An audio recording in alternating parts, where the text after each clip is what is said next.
Hello mga kababayan, ohayo gozaimasu, magandang umaga, good afternoon at good evening sa ibang bansa.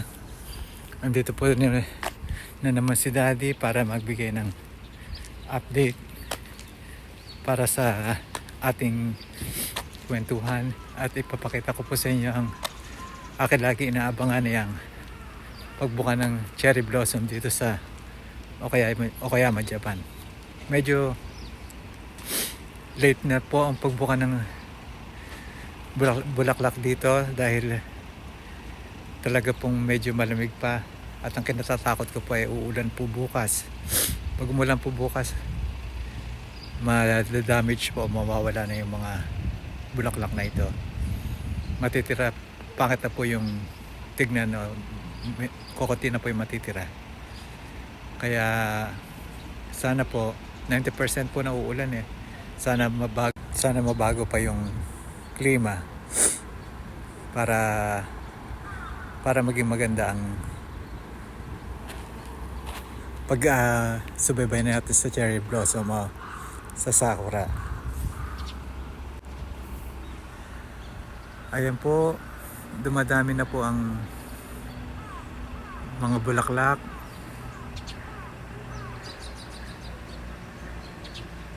Maganda pong tignan.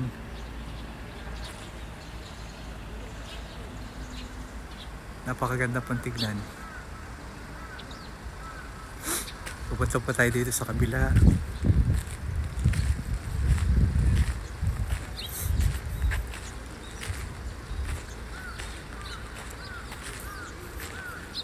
Ang playground o palaruan ng mga bata.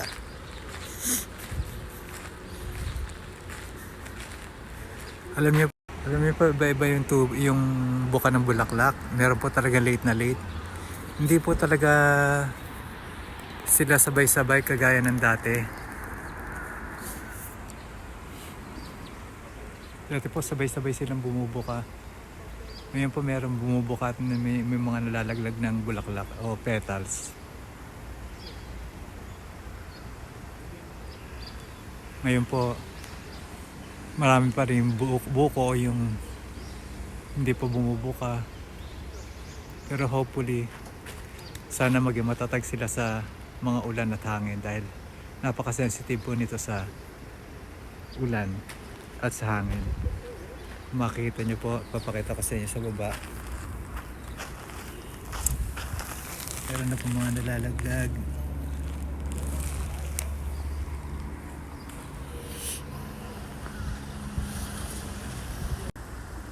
Meron lugar dito na malayo na mahirap puntahan na talagang napakaganda pa na puro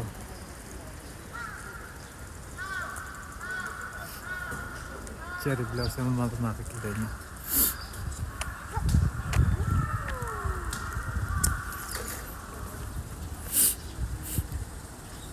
Dito naman po ay mayroong isang halaman na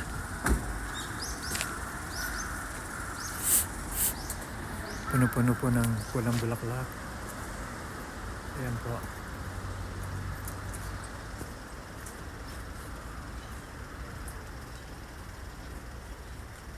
Paganda po tingnan, parang Christmas tree.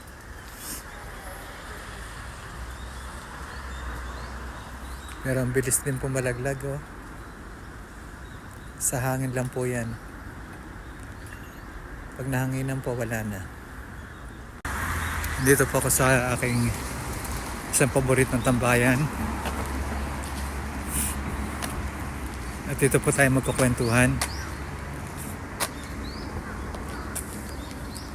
Okay, in-update ko lang po kayo sa pagbuka ng cherry blossom.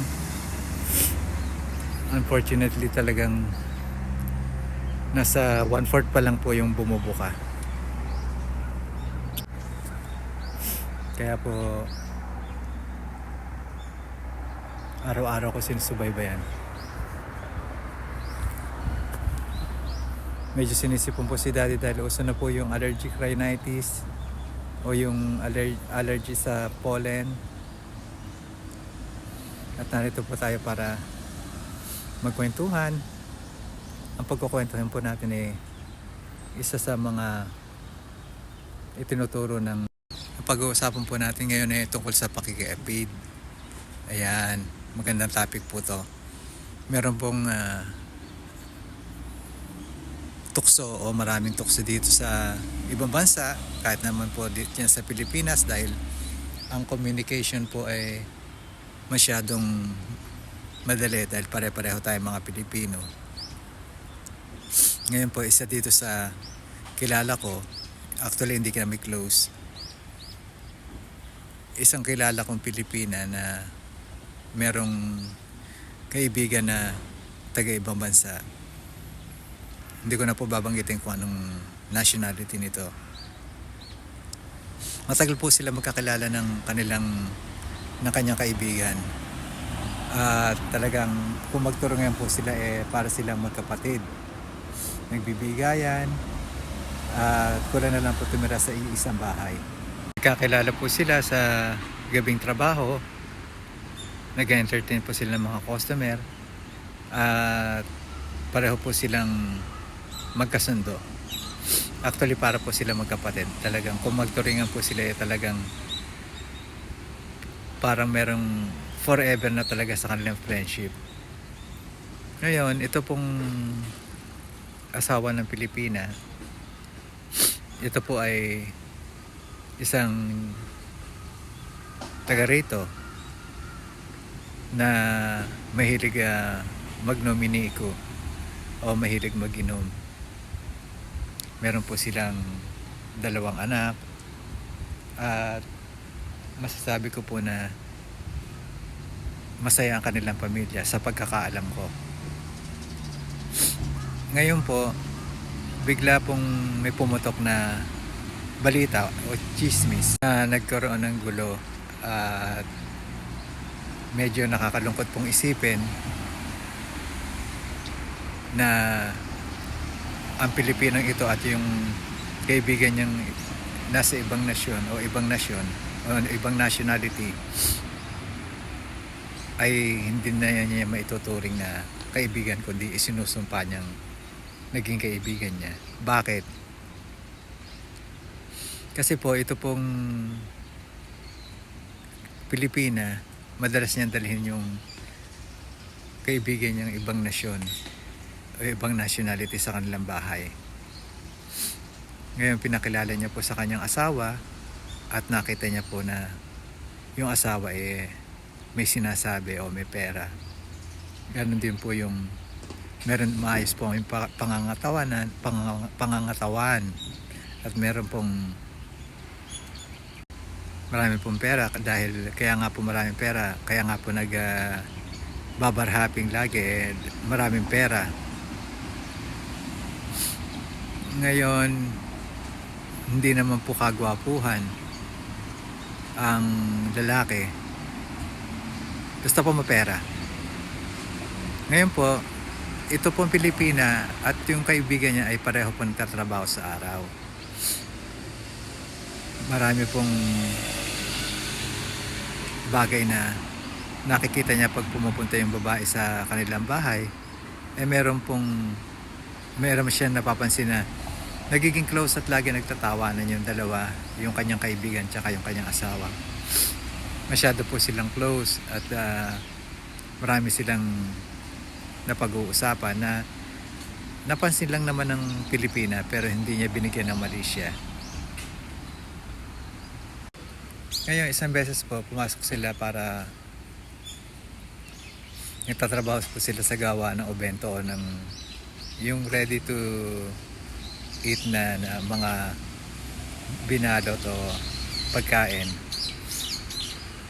Isang beses nagpaalam po yung kaibigan niya na ibang nationality na masama ang pakiramdam. Ngayon po, hindi raw papasok. Sinabi sa Pilipina, ito naman pong Pilipina, o sige, sasabihin ko na lang kay Sacho, o sasabihin na lang daw sa boss nila para ma-inform na hindi papasok at masama ang pakiramdam. Ganun na ang ginawa ng Pilipina. Ngayon, habang nag-aayos yung Pilipina, nashock po siya at natutulog yung kanyang asawa. Nakita niya sa telepono na may tumatawag, pero naka-silent po to, pero nagba-vibrate. Nakita niya po na may nakasulat na darling, pero wala pong pangalan dahil hindi po nilagay ng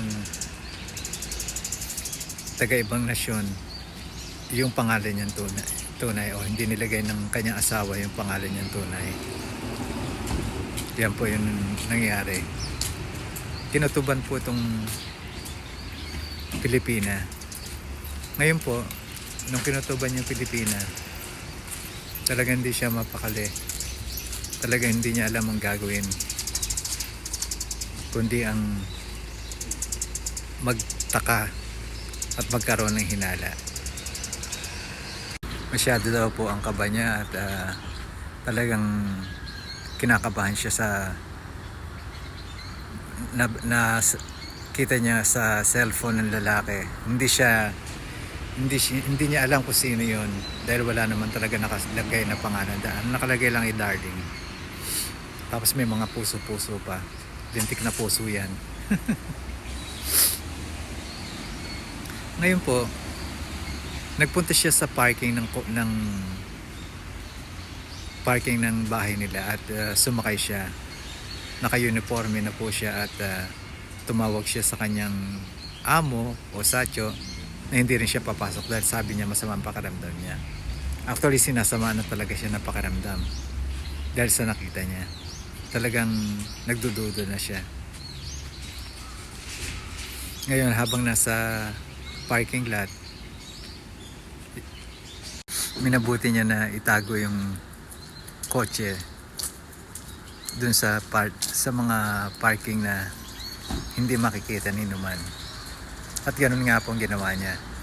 So nakita niya may dumating at talagang binuhusan siya para siyang binuhusan ng malamig na tubig dahil ang nakita niya ay yung kaibigan niyang matagal na itinuturing na parang kapatid at may dalang spare ng susi ng kanilang bahay. Hindi po siya makatayo sa kanyang kinalalagyan. Napako po siya o parang natulala na shock na dire-diretso yung babae na ibang nasyon sa bahay nila at sa kwarto ng tinutulugan nila ng kanyang asawa. Dahan-dahan po siyang lumabas ng kotse at dahan-dahan po siyang pumasok ng bahay. Pinalipas niya po muna ang 30 minutes bago siya pumasok ng bahay. At kahit na po sino talagang masyasyak at guguho ang inyong mundo na makita ng Pilipina na nagtatalik po yung asawa niya at yung kaibigan niya sa kanilang kama at sa kanilang kwarto. Ay, napakahirap pong ipaliwanag at napakahirap po ng katayuan ng Pilipina na to na meron pala siyang inaalaga ang ahas. Talaga pong sa galit niya, lahat ng may ibabato, lahat ng may papalo sa kanyang asawa at sa kalaguyo nito na kaibigan niya ay ginawa niya. At talagang galit na galit siya, nawawala na siya sa sarili niya. Ang ginawa po sinaktan siya ng kanyang asawang lalaki. Pero kumuha po siya ng kutsilyo para ipanakot o ipang-abang sa babae at sa lalaki para tigilan ng pananakit sa kanya. Imagine po siya pang sinasaktan. Excuse me po. Yan na po yung allergic rhinitis. Ngayon po, hindi po malaman ng babae dahil pinakita niya talaga na para siyang monster na nagagalit. Talagang pinakita niya sa babae na papatayin niya to. At wala po nagawa ang kalaguyo ng kanyang asawa na kaibigan niya na tumalon sa bintana dahil nasa first floor lang naman po yung kanilang bahay. So kayang-kaya pong tumalon sa bintana dahil mababa lang po yung 1 metro lang po yung taas ng bintana. At alam niyo po ba na tumalon yung babae na wala pong saplot sa katawan ni isa. Wala po siyang naitabi o nakuhang gamit, kahit panty o kahit na anong klaseng itatapal sa kanyang katawan, dahil talaga pong sinisigawan pa rin siya ng kaibigan niyang Pilipina na inahas niya, na talagang tumatakbo siya na walang saplot sa katawan. Ngayon po ay tumakbo yung babae at buti na lang ito pong babae ay merong kuruma o meron ding maliit na sasakyan at doon na nagtago o doon na pumunta para umuwi. Ang maganda po nito, hindi ko masasabing maganda eh. Ang kagandahan o pabor sa babae na tumakbong hubotubad ay hindi niya nalaki yung kotse at doon nakasaksak yung susi. So umalis na po ito at habang tinitignan ng mga kapitbahay at talagang napaka bastos po na nangyari at masyado pong iniyak ng Pilipina ng ating kababayan ang mga nangyaring ito sa kanyang buhay. Ang babae po ay dali-daling kinuha yung kanyang anak na noong mga panahon ng noon ay walang pasok at natutulog pa, at kinuha niya yung kanyang mga damit, pinigyan siya ng kanyang asawa pero hindi siya napigilan dahil napakasakit po talaga na nangyaring yun. Pero karma is real. Talagang walang baho na hindi sumisingaw. Talagang nagpasalamat siya sa Diyos at natauhan siya na nakita niya yung mga nangyaring ganong pagkakataon sa kanyang kaibigan at sa kanyang asawa. Ngayon, ang payo ko po, masama po ang makiapid sa hindi mo asawa. Masama po yun dahil sumisira ka ng pamilya. Marami ka pong sinisira ang kinabukasan ng kanilang mga anak at ng kanilang tahanan. Marami pong bagay na at ang pagkasilaw sa perang yan ay nag-uudyok o nagtuturo para gumawa ka ng masama. Yan po yung may ipapayo ko, na wag basta-basta makikipagkaibigan sa hindi mo kilala. At wag niyong patatambayan sa bahay niyo ng madalas, o wag magbibigay ng anumang telephone number at kailangan mo pagmatyag ka at mapanuri ka para hindi ka maagawan ng asawa. Yan po kasi nagsisimula yan eh.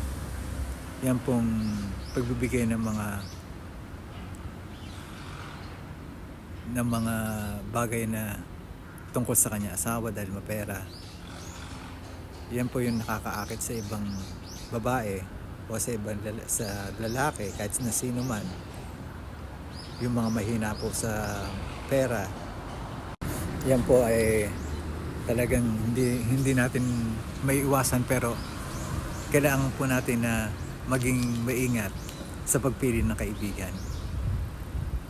So sa mga kababayan natin, siguro hindi lang sa Pilipinang ito nangyari yung mga bagay na ganito, kundi nangyari na rin sa ibang tao. At kung sino man makakapanood nito sana nakaka-relate kayo at mahirap po talaga yung mga pagkakataon na tatry rin ka at aahasin ka ng iyong itinuring na parang kapatid at kaibigan. So that's it mga kaibigan, sana may natutunan tayo na wag po kayong makikiapid dahil masama po yan at karma is real. Nais ko po sanang Pasalamat at batiin kayo ng masaganang buhay at sana wag dumating sa inyo yung mga ganyang problema at sana po ingatan niyo yung kalusugan dahil ang kalusugan po ay ate kayo man na hindi mababayaran ng pera at sana po don't forget to like, share and subscribe para po doon sa mga tao na nangyari yung mga bagay na ito, pwede nyo pong i-share at pwede po kayo mag-comment kung nangyari ito sa inyo at pwede po natin pag-usapan. Subscribe naman po kayo mga kaibigan para po matagdagan yung ating mga kaibigan. At sana po ay pindutin nyo rin yung notification bell para po sa ating mga marami pang kwento na darating. Dahil napakarami pong kwento ni Daddy. Chismoso lang po ang peg. Hindi po sa panahon po na 56 na taon na pakikibaka ko sa buhay, marami na po tayo na experience na ganyang klaseng istorya. Kaya hanggang sa muli po natin pagkikita, mag-iingat po kayong lahat at I love you all. God bless you. At sana ingatan nyo ang inyong mga anak at sana yung mga nasa ibang bansa na kagaya ko, mag-iingat po kayo lagi sa mga ahas dahil nasa siyudad din po yan. Marami din po niya sa siyudad kaya ingat-ingat lang po. So hanggang dito na lamang po. Maraming pong salamat. Hanggang sa muli. Paalam.